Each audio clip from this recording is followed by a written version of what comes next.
지금 요즘에 뭐 어떤 교회라든가 어떤 사람들은 요한계시록을 음, 인봉한 책이라고 해서 어떤 자기가 특정한 그 받음을 받은 사람인 자기만 해석을 할 수 있다라고 이야기하면서 그렇게 사람들을 유혹을 합니다. 그거 아무 상관이 없습니다. 요한계시록은 책을 인봉하라 소리를 안 했습니다. 인봉하라 소리를 안 하고 그 요한계시록을 열어라, 그렇게 이야기되어 있습니다. 그래서 요한계시록 첫 장에 보면은 요한계시록 1장에 한번 보세요. 1절에 예수 그리스도의 계시라, 이는 하나님이 그에게 주사 반드시 속히 될 일을 그 종들에게 보이시려고 그 천사를 그 종에게 보내어 지시하신 것이라. 요한은 하나님의 말씀과 예수 그리스도의 증거를 곧 자기의 본 것을 다 증거하였나니라. 이 예언의 말씀을 읽는 자와 듣는 자들과 그 가운데 기록한 것을 지키는 자들이 복이 있나니 때가 가까웁니다. 그러니까 이 요한계시록을 읽어보는 사람은 복이 있다라는 그런 이야기입니다. 구원받은 사람한테는 이 요한계시록을 읽으면 복이 있다 그런 말을 안 하지요.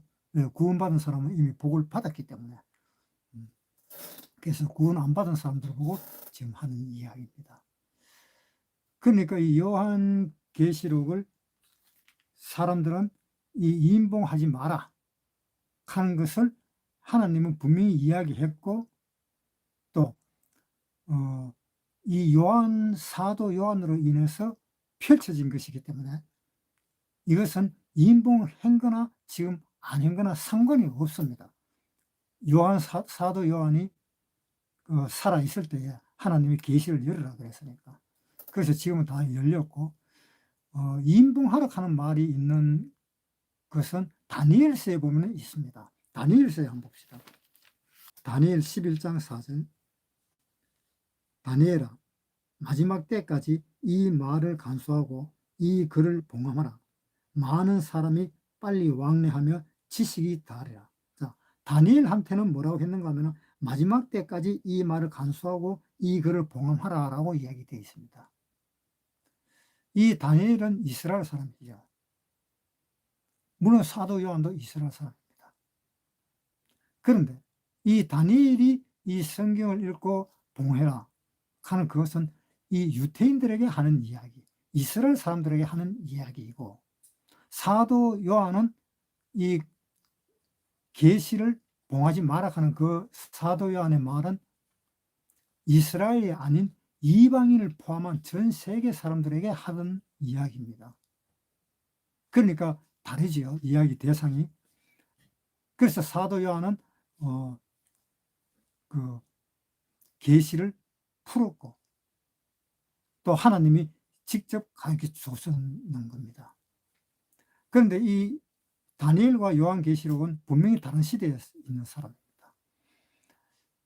사도 요한은 예수님이 계실 때 있었던 사람이고, 다니엘은 예수님이 계시기 전 600년 전의 사람입니다. 그래서 600년 전의 사람이니까 다니엘한테 이야기하기를 이 책을 봉함하라 그러면서 언제까지? 마지막 때까지 라고 이야기되어 있습니다. 그러면 우리가 성경을 보면 마지막 때가 언제가 마지막 때인가? 예수님 계실 때가 마지막 때입니다. 지금부터 2000년 전부터가 마지막 때입니다. 예수님이 이 세상에 오셔가지고 회개하라, 천국에 가까웠느니라 라고 이야기했습니다. 예수님이 오실 때부터 마지막 때입니다. 예수님은 처음이자 마지막인 영원하신 분이고 영원에서 영원까지 계시는 분이기 때문에 이 시간 개념, 이 공간 개념 이런 것이 전혀 없어요. 전혀 없고 하루가 천년 같고 천년이 하루 같은 이 한 가지 사실을 잊지 말라라고 베드로서에 이야기를 했습니다. 그러니까 하나님 편에서는 하루가 천년이에요. 또 천년이 하루입니다. 그렇기 때문에 하나님의 시간은 없는 세상입니다. 세상입니다. 시간이 없는 세상. 그러니까 하나님은 2000년 전에 예수님 오실 때 마지막 때라고 이야기했습니다. 마지막 때까지 봉함하라 하면 예수님 오실 때까지 봉함하라 이럴 뜻입니다. 예수님 오시면 이제 그 봉함도 필요가 없습니다. 다 풀어야 돼요. 그래서 지금 이 시대에는 성경이 거의 다 풀렸다라는 시대입니다. 요한계시록 5장. 내가 보매 보좌에 앉으신 이의 오른손에 책이 있으니 안팎으로 섰고 7인으로 봉하였더라. 자, 이 책이 무슨 책일까요? 잘못하면 이 책을 요한계시록을 지금 이야기하고 있으니까 요한계시록에 관한 책이다 이렇게 생각할 수가 있습니다. 그런데 요한계시록에 관한 책이 아닙니다. 이 예수님이 가지고 있는 오른손에 있는 이 책은 이 세상 마지막에 심판에 관한 책입니다. 심판에 관한 책이기 때문에 우리가 생각할 때 요한계시록 책이다라고 생각할 수가 있는데 그것은 아니다 이 말입니다. 왜 그런가 하면은 5장 2절부터 읽겠습니다.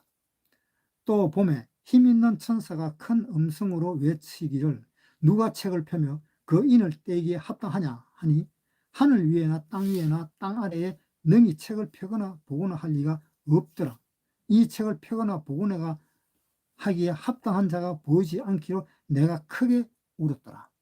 사도 요한이 이 책을 펴고 인을 떼고 할 사람이 없다라는 것을 사도 요한은 생각을 하고 울분을 토했던 겁니다. 자, 이것을 보면은 예수님의 그 오른손에 있는 책은 요한계시록이라는 책이 아니잖아요. 그러니까 결국은 무슨 이야기인가 하면은 이것은 요한계시록 책이 아니라 하나님이 요한에게 가르쳐 주신 재앙과 심판과 그러한 내용의 글, 그리고 앞으로 나타날 천년과 천년왕국과 그리고 영원한 천국에 대한 일, 그것을 요한에게 가르쳐 줘서 요한이 그대로 하나님의 말씀을 들어서 적은 글입니다. 그것을 요한이 요한계시록이라고 제목을 붙였을 뿐이지 요한계시록은 아니다 이 말입니다. 만약에 요한계시록이라면 사도 요한이 왜 울어요?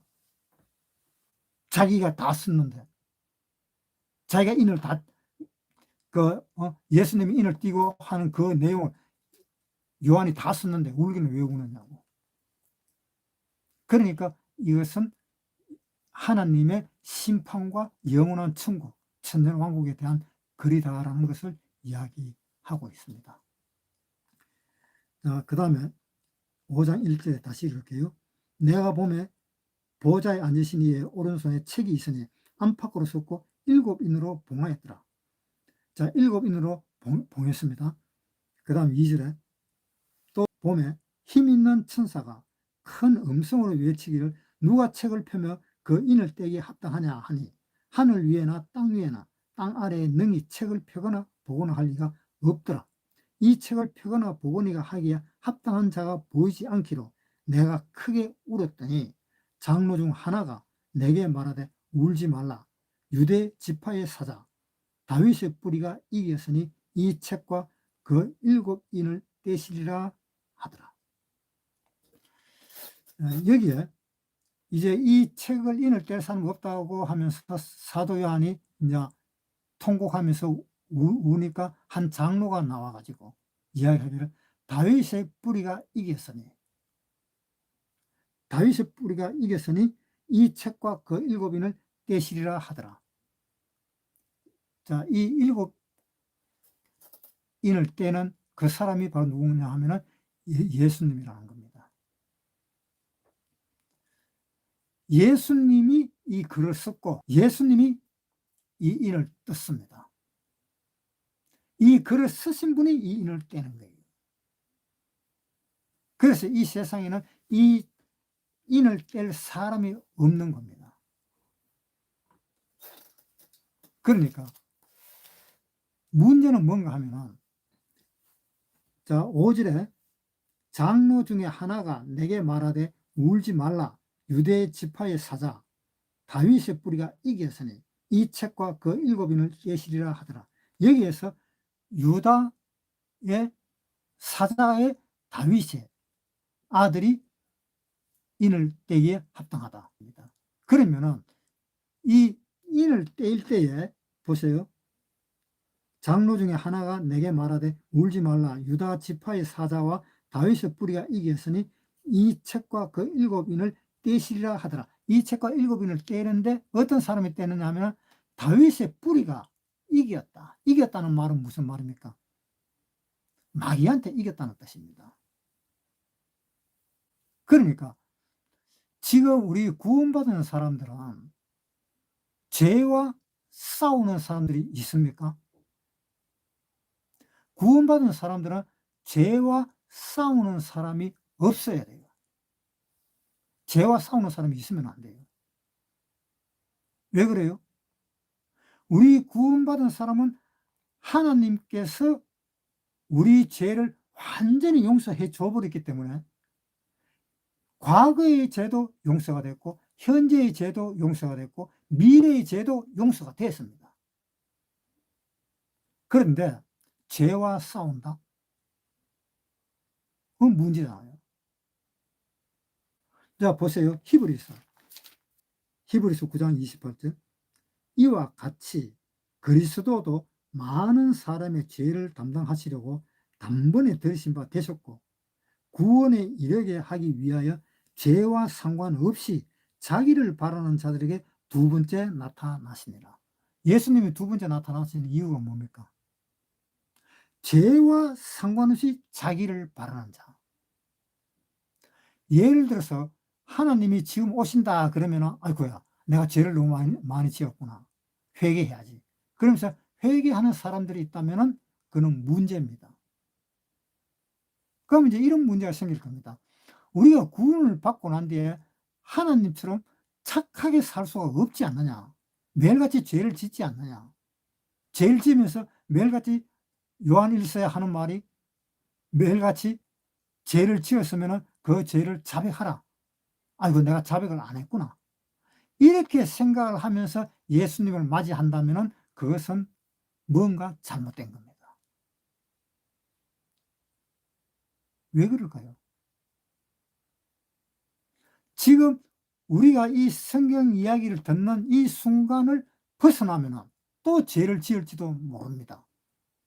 그런데 또 지으려는 그 죄를 가지고 또 죄와 싸운다면 그건 구원받은 사람이 아니잖아요. 죄와 싸울 수가 없는 겁니다. 그래서 우리가 만약에 죄와 싸운다면 죄에서는 무조건 지게 되어 있습니다.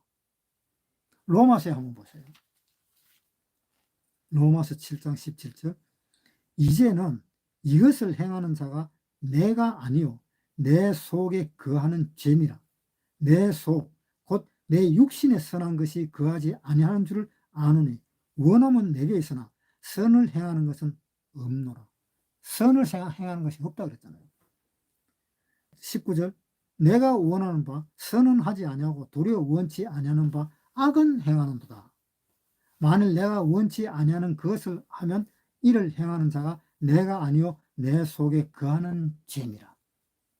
그러므로 내가 한 법을 깨달았노니 곧 선을 행하기 원하는 나에게 악이 함께 있는 것이로다. 내 속 사람으로는 하나님의 법을 즐거워하되 내 지체 속에서 한 다른 법이 내 마음의 법과 싸워 내 지체 속에 있는 죄의 법 아래로 나를 사로잡아 오는도다. 오라, 나는 공고한 사람이로다. 구원을 받고 난 뒤에 자꾸 죄에 끌려가는 거예요. 구원 받았나 사람이. 자꾸 끌려 들어가고 자기가 행하는 그 어떤 행위는 전심없이 죄에 관한 것밖에 하지 않는다는 겁니다. 사도 바울도 이것을 경험을 했는 거예요. 로마서 7장 23절. 내 지체 속에서 한 다른 법이 내 마음의 법과 싸워 내 지체 속에 있는 죄의 법 아래로 나를 사로잡아 오는 것을 보는도다. 오라, 나는 공고한 사람이로다. 이 사망의 몸에서 누가 나를 건져내랴. 우리 주 예수 그리스도로 말미암아 하나님께 감사하리로다. 그런즉 내 자신이 마음으로는 하나님의 법을, 육신으로는 죄의 법을 섬기노라. 뭐라 그랬어요? 바울이 구원받고 난 뒤에도 내 마음에 한 다른 법이 있는데, 그 다른 법이 내 마음으로는 하나님 법을, 또 육신으로는 죄의 법을 숨기고 있다 하고 바울은 그렇게 고백을 했습니다. 바울도 죄의 고통 당한 것을 고백을 한 거예요. 그런데 구원받은 사람이 바울이 이렇게 경험했는 이 상태로 계속 머물러서 간다면 그것은 문제가 있는 겁니다. 우리가 교회에서는 죄를 짓지를 못합니다. 우리가 한번 생각해 보세요. 교회 안에서 죄를 짓겠어요? 가론유다처럼 그렇게 죄를 짓겠어요? 교회 안에서? 물론 짓는 사람들도 있겠지요. 그렇지만 그런 죄를 짓지는 못하잖아요. 그런데 교회를 벗어나서 집으로 돌아오면은 죄를 짓잖아요. 왜 그래요? 교회 안에서는 죄가 없는 겁니다. 그런데 교회를 벗어나면 죄가 생기는 거예요. 그래서 교회를 벗어나서 계속 죄하고 싸우는 겁니다. 그러니까 그것이 문제라는 겁니다. 그것이 무슨 문제일까요? 한마디로 모임 생활을 안 했다라는 증거입니다. 교회 생활을 안 했다라는 증거예요. 교회 생활을 하면은 죄를 짓지 않게 됩니다. 죄를 안 지으려고 노력할 필요가 없어요. 교회를 떠나서 내 혼자 있을 때는 죄를 안 지으려고 노력을 합니다.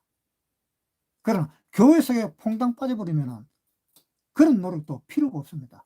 죄와 상관없이 되는 겁니다. 요한계시록 5장 5절, 장로 중에 하나가 내게 말하되 울지 말라. 유대 지파의 사자 다윗의 뿌리가 이겼으니 이 책과 그 7인을 떼시리라 하더라. 자, 유대 지파의 사자 다윗의 뿌리가 이겼다. 자, 다윗의 뿌리가 이긴 것이 언제입니까? 지금부터 2000년 전이잖아요. 지금부터 2000년 전에 예수님이 이겼습니다. 예수님의 발 뒤꿈치를 뱀이 물었습니다. 예수님은 마귀의 머리를 밟았습니다. 그래서 3일 만에 예수님은 부활을 해버렸습니다. 이 부활을 할 때에 온 천지에 있는 그 모든 사람들을 다 하나님 앞으로 갈 수 있도록 휘장이 찢어져 버렸습니다. 휘장이 찢어지고 하나님 앞으로 모든 사람이 다 갈 수 있도록 되었습니다. 모든 생물도 다 하나님 앞으로 갈 수 있게 되었습니다. 모든 사람, 모든 생물들이 다 마귀에서 벗어났습니다.